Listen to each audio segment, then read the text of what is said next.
Details చూద్దాం.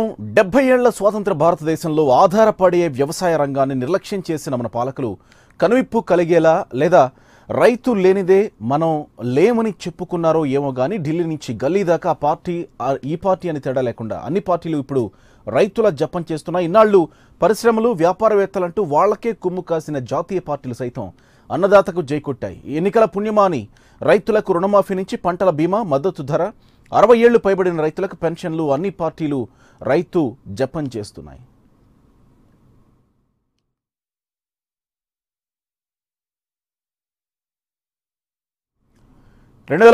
సార్వత్రిక ఎన్నికలకు అన్ని పార్టీలు తమ మేనిఫెస్టోను రిలీజ్ చేశాయి. ఇందులో అన్ని పార్టీలు ప్రధానంగా రైతులను ఆకట్టుకునేందుకు ఆకర్షణీయమైన పథకాలను ప్రవేశపెట్టాయి.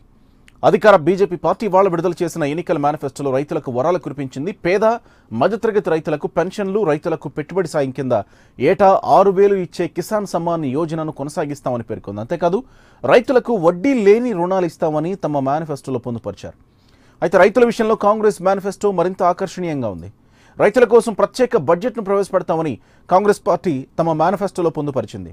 2 లక్షల వరకు ఉన్న రుణాలు మాఫీ చేస్తామని ఆంధ్రప్రదేశ్ కాంగ్రెస్ కమిటీ ఇప్పటికే మేనిఫెస్టోలో చేర్చింది. జాతీయ స్థాయిలో బ్యాంకు రుణాలను చెల్లించని రైతులపై క్రిమినల్ నేరాభియోగాలు నమోదు చేయకుండా కొత్తగా చట్టాన్ని తీసుకొస్తామని ఎన్నికల మేనిఫెస్టోలో హామీ ఇచ్చింది కాంగ్రెస్ పార్టీ.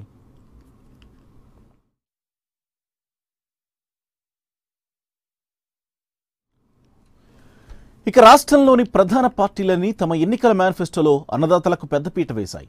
తెలుగుదేశం పార్టీ అన్నదాత సుఖీభావ పథకం కింద కేంద్రం ఇచ్చే 6,000తో పాటు మరో 4,000 కలిపి రైతుకు 10,000 పెట్టుబడి సాయం ఇవ్వాలని నిర్ణయించింది. అయితే ఆ పెట్టుబడిని మరింత పెంచి వచ్చే 5 ఏళ్లు అమలు చేస్తామని మేనిఫెస్టోలో పొందుపరిచింది టీడీపీ. ఇటు వైసీపీ కూడా రైతుల కోసం ప్రత్యేకమైన హామీలను, ఆకర్షణీయమైన పథకాలను ప్రవేశపెట్టింది. రైతులకు 5 ఏళ్లలో ఏడాదికి 12,500 చొప్పున 5 ఏళ్లకు 50,000 ఇస్తామని హామీ ఇచ్చింది. అదేవిధంగా రైతులకు వడ్డీ లేని రుణాలు, పంటల బీమాను ఉచితంగా అందించడం వంటి అనేక ఆకర్షణీయమైన పథకాలను వైసీపీ తన మేనిఫెస్టోలో చేర్చింది. దీంతో మొత్తం మీద అన్ని ప్రధాన పార్టీలు రైతుల చుట్టూ తమ మేనిఫెస్టోను చుట్టేయడంతో ఏ పార్టీ వైపు అన్నదాత మొగ్గు చూపుతాడనేది ఆసక్తికరంగా మారింది. ఇక జనసేన కూడా రైతులకు భారీగా వరాలు కురిపించింది. జనసేన తన మేనిఫెస్టోలో 60 ఏళ్లు పైబడిన సన్న, చిన్నకారు రైతులు, కౌలు రైతులకు నెలకు 5,000 పెన్షన్ ఇస్తామని హామీ ఇచ్చింది.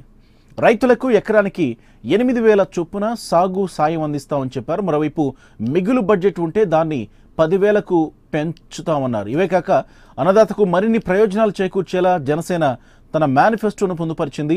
3 ఏళ్ల పాటు రైతులకు ఎరువులు, వ్యవసాయ యంత్రాలు ఉచితంగా పంపిణీ చేస్తామంటూ మరిన్ని పథకాలను జనసేన తన మేనిఫెస్టోలో పొందుపరిచింది.